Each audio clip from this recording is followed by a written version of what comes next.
Hi అండి, welcome to my channel రాళ్ళబండి వారి రుచులు. ఈరోజైతే ఒక స్పెషల్, అదే ఫ్రైడే. మా అమ్మ ఈరోజు శుక్రవారం కదా, సో దేవుడికైతే ఒక ట్రెడిషనల్ వేలో ఈ రకంగా పాలు పొంగించి నైవేద్యం ప్రిపేర్ చేస్తుందండి ఎవ్రీ ఫ్రైడే. సో దీనికి కావాల్సిన పదార్థాలు, ఇంకా దేవుడికి అనేసరికి కొంచెం పాత్రను కూడా అలంకరిస్తారండి. బాగుంటుంది చూడ్డానికి కూడా. పాలు పొంగించే పాత్రను చూస్తేనే దైవభక్తి అనిపిస్తుంది. ఆ వైబ్ వస్తుందనమాట. ఎలా తయారు చేసుకోవాలో మీకు చెప్పేయడానికి వచ్చేసాను. అయితే ముందుగా రైస్ని, పెసరపప్పుని ఇలా 2 టైమ్స్ వాష్ చేసి పెట్టుకోవాలండి పక్కన.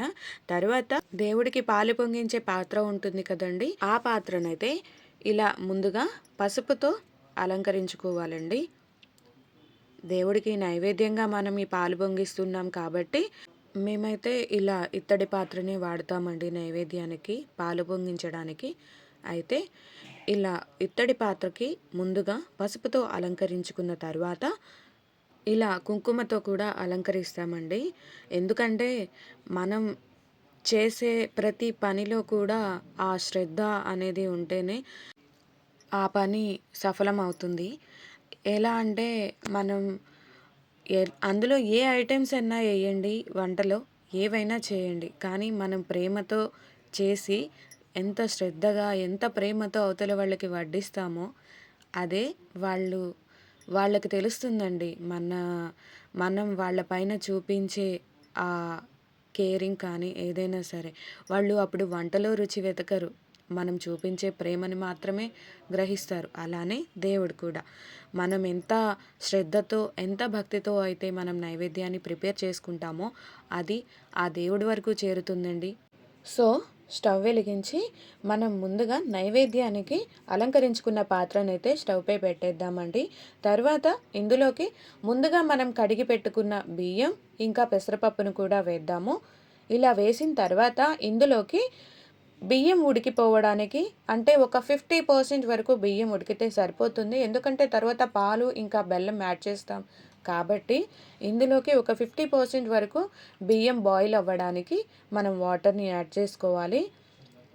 చూసారు కదా, ఒక ఫ్యూ మినిట్స్ తర్వాత బియ్యం పెసరపప్పు కొంచెం ఉడకడం స్టార్ట్ అయిపోయిందండి. ఇప్పుడు ఇందులోకి మనం బెల్లం వేసుకుందాము. కొంతమంది అయితే చక్కెరతో కూడా చేస్తారు. సో మేమైతే బెల్లం వాడతాము పాలు పొంగించడానికి. ఈ విధంగా బెల్లం వేసుకున్న తర్వాత ఇది కొంచెం కరిగిపోతూ ఉంటుందండి, అంత వాటర్ ఏం అవసరం లేదు. ఒక ఫ్యూ మినిట్స్ ఇలా వదిలేద్దాము. చూసారు కదా, బెల్లం కరిగిపోయిందండి. వాటర్ చూసారా సైడ్స్లో, అలానే ఉంది. ఇప్పుడు ఇందులోకి ఒక గ్లాస్ పాలనైతే యాడ్ చేసుకుందాము. ఎందుకంటే అందరూ అనుకుంటారు కదా, రైస్కి పోసినట్టే మనం వాటర్ని యాడ్ చేస్తే ముందుగానే చాలా మెత్తగా అయిపోతుందండి. ఇంకా మనం ఈ పాలు ఈ బెల్లం వేసిన తర్వాత ఇంకా గరిట జారుడుగా దోసపిండి ఉన్నట్టు ఉంటుంది. అలా కాకుండా ఉండాలి అని అంటే ఒక 50% వాటర్ని తర్వాత బెల్లం యాడ్ చేస్తాం కాబట్టి అది కూడా ఒక లిక్విడ్ లాగా ఫామ్ అవుతుంది. మళ్ళీ దాని తర్వాత మనం ఈ పాలను యాడ్ చేస్తాం కాబట్టి ఇదంతా రైస్ బాయిల్ అవ్వడానికి మనకి హెల్ప్ అవుతుంది. ఇప్పుడు ఇందులోకి యాలకుల పొడిని అయితే మనం వేసుకోవాలి సువాసన కోసం.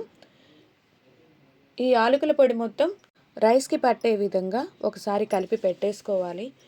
ఒక ఫ్యూ మినిట్స్ వదిలేయాలండి. పాలు ఇంకా యాలకుల పొడిని వేసాం కదా, ఇదంతా రైస్కి పట్టే విధంగా కలుపుకొని పాత్రపై మూతను పెట్టుకొని ఒక ఫ్యూ మినిట్స్ అయితే మనం వదిలేయాలండి. మనం ఇలా ఒక ఫ్యూ మినిట్స్ వదిలేసే టైంలో ఏం చేస్తామంటే లో ఫ్లేమ్లో స్టవ్ని అయితే పెట్టుకోవాలి. హై ఫ్లేమ్లో పెట్టడం అయితే మాత్రం మాడిపోతుందండి. అందుకని లో ఫ్లేమ్లో ఉంచేసి ఇలా ఒక ఫ్యూ మినిట్స్ మనం మూత పెట్టి వదిలేసిన తర్వాత చూసారు కదా ఏ విధంగా బాయిల్ అవుతుందో రైస్ అంతా. ఇప్పుడు ఇందులోకి ఒక స్పూన్ వరకు ఆవు నెయ్యినైతే వేసుకోవాలండి. ఇది నైవేద్యంగా మనం ప్రిపేర్ చేస్తున్నాం కాబట్టి స్వామికి ఇందులోకి ఆవు పాలు ఇంకా ఆవు నెయ్యిని మేము వాడాము. నెయ్యి వేసిన తర్వాత ఒకసారి ఇలా కలిపి పెట్టేసుకోవడమేనండి. నైవేద్యం స్వామికి ప్రిపేర్ అయిపోయినట్టే. ఇప్పుడు ఇది స్వామికి నివేదించుకోవడమే. చూశారు కదా, స్వామికి ఎంతో శ్రద్ధతో చేసిన పాల పొంగలి. ఈ వీడియో మీకు నచ్చినట్లయితే లైక్ చేయండి, షేర్ చేయండి, కామెంట్ చేయండి. ఇలాంటి మరెన్నో వీడియోస్ కోసం మా ఛానల్ని సబ్స్క్రైబ్ చేసుకోండి. మీరు కూడా ఈ విధంగానే పాల పొంగల్ని ప్రిపేర్ చేసుకొని ఆ స్వామికి నివేదించండి.